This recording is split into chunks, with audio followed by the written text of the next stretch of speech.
Uzak Şehir yeni sezonda neler olacak? Evet, birinci sezonu geride bıraktık.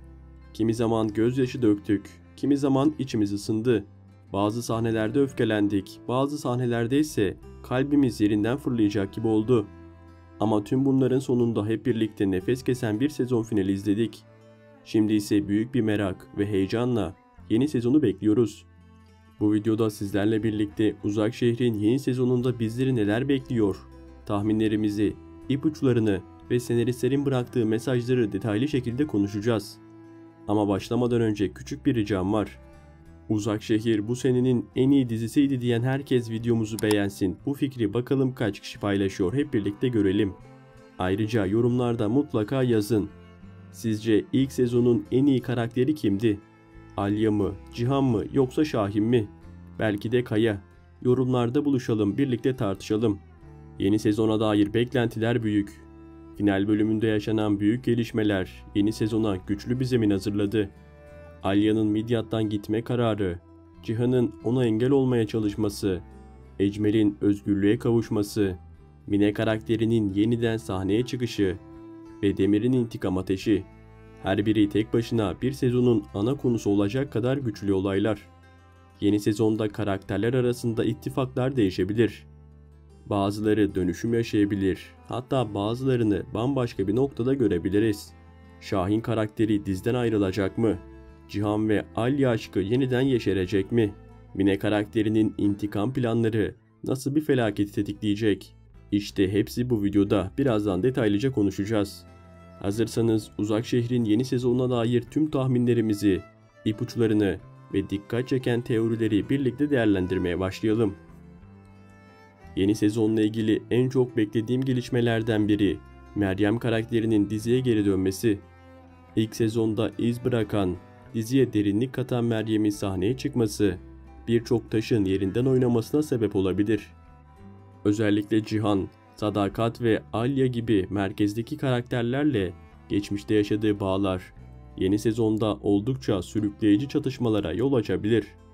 Açıkçası Meryem'in dönüşü hem duygusal hem de entrika yönünde diziye bambaşka bir seviye atlatacaktır. Tabi sadece geri dönen isimler olmayacak. Yeni sezonda yepyeni yüzler de ekranlara gelecek gibi görünüyor. Diziye taze kan, yeni karakterler üzerinden gelecek. Bu da dizimizin dinamizmini koruyup heyecanı hep zirvede tutmasını sağlayacaktır. Yeni karakterler sayesinde var olan ilişkiler test edilecek, bazı dostluklar çatırdayacak, yeni düşmanlıklar başlayacak. Ama öte yandan bu kadar gelişmenin arasında bazı vedalara da hazır olmamız gerekiyor. Dizinin temposu yüksek, sürprizlerle dolu bir yapısı var. Bu da demek oluyor ki bazı karakterlerin konusu ne yazık ki tamamlanacak. Bu ayrılıklar belki bizleri üzebilir. Ama unutmayalım ki her veda başka bir hikayenin kapısını aralar. Yeni sezonda Alya'nın Midyat'ta olacağını söylemeye bile gerek yok diye düşünüyorum. Çünkü Alya artık bu dizinin kalbi, taşıyıcı gücü. Ne olursa olsun Alya Cihan'ın yanı başına, bu şehrin kalbine mutlaka geri dönecek. Çünkü o bu dizinin başrolü ve nereye giderse gitsin hikayeyi peşinden sürüklemeye devam edecek. Ancak bu sezon Alya ve Cihan aşkının önünde çok büyük engeller olacak. Ecmel gibi. Bir sezon boyunca cezaevinde kalan ve sezon finaliyle birlikte özgürlüğüne kavuşan Ecmel artık hiçbir şeyin eskisi gibi olmayacağının sinyallerini verdi. Yeni sezonda onu pasif, köşesine çekilmiş biri olarak değil, aksine çok daha güçlü ve tehditkar bir şekilde göreceğiz. Cihan'dan Sadakat'e, Kaya'dan Alya'ya kadar pek çok kişinin karşısına dikilecek ve adeta dizideki dengeyi bozan karakter haline gelecek. Yeni sezonda Ecmel adım adım her karakteri sınayacak. Alya'nın oğlu üzerinden hamle yapma ihtimali de oldukça yüksek. Bu da Alya-Cihan ilişkisini ciddi anlamda zorlayabilir. Yeni sezonda Alya ve Cihan aşkını çok daha net, çok daha derin bir şekilde izleyeceğimizi düşünüyorum. İlk sezonda birbirlerine duydukları aşkı kabullenmekte zorlandılar. Hep bir adım geride durdular ama artık kartlar açık oynanacak. Fakat bu her şeyin kolay olacağı anlamına gelmiyor. Aksine aralarındaki engeller ikinci sezonda çok daha çetin olacak. Belki ilk sezonda karşısına çıkan engeller çok daha geçmişle ve kendileriyle ilgiliydi. Ama bu kez hem dış tehditler hem de duygusal anlamda çok daha büyük sınavlardan geçecekler. Özellikle Cihan'ın aşkı için vereceği mücadele bu sezonun en güçlü konularından biri olabilir. Onun Alya için gösterdiği çaba hem seyirciyi duygulandıracak hem de Alya'nın bu ilişkiye olan güvenini pekiştirecek. Artık duyguların çok daha açık bir şekilde ifade edildiği, bakışların yerini sözlerin aldığı bir sezon izleyeceğiz. Ve bu duygusal yakınlaşmanın bir sonucu olarak ben Alya'nın yeni sezonda Cihan'dan hamile kalacağını düşünüyorum. Böyle bir gelişme hem Cihan-Alya aşkını bir üst seviyeye taşıyacak hem de dizimize bambaşka bir yön verecek. Bir diğer önemli detaysa Alya ve Sadakat arasındaki bağ.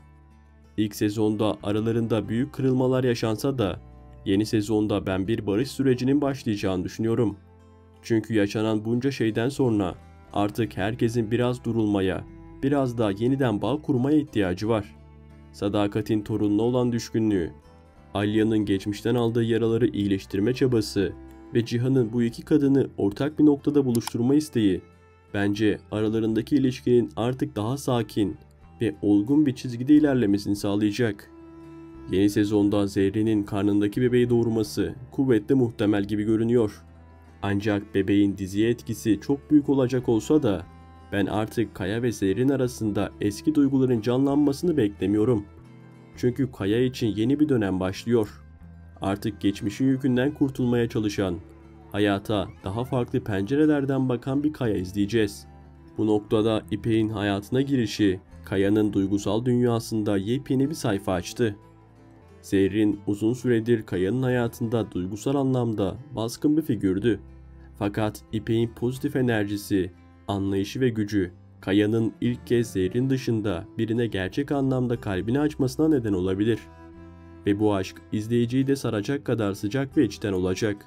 Zerrin tarafındaysa Demir'le gerçek bir ilişkiye başlamaları oldukça yüksek ihtimal. Bu birliktelik hem ikisinin yarım kalmış hesaplarını kapatabilir hem de yeni bir çatışma alanı yaratabilir. Ama bu noktada unutmamamız gereken bir şey var. Eğer senaristler isterse Kaya ve Zerrin'i yeniden bir araya getirmek çok da zor değil. Özellikle çocuğun varlığı onları zaman zaman yan yana getirebilir. Fakat bu durum kalplerdeki aşkın yeniden alevleneceği anlamına gelmiyor. Yeni sezonun dikkat çeken başka bir yönü de İpek'in ailesi olacak. Güçlü, etkili ve fazlasıyla kararlı bu aile sadece İpek'i değil, Kaya'yı da etkileyecek. Hatta öyle ki bu aile zamanla Albor ailesi için bir tehdit unsuru haline gelebilir. Dışarıdan bakıldığında nazik ve destekleyici görünen bu yapı, arka planda kendi hesaplarını yapan ve gerektiğinde sertleşebilen bir aile olabilir. Sonuç olarak yeni sezonda Albor ailesine karşı düşmanların sayısı artacak. Geçmişten gelen hesaplaşmalar gün yüzüne çıkacak ve aile içi dengeler yeniden şekillenecek.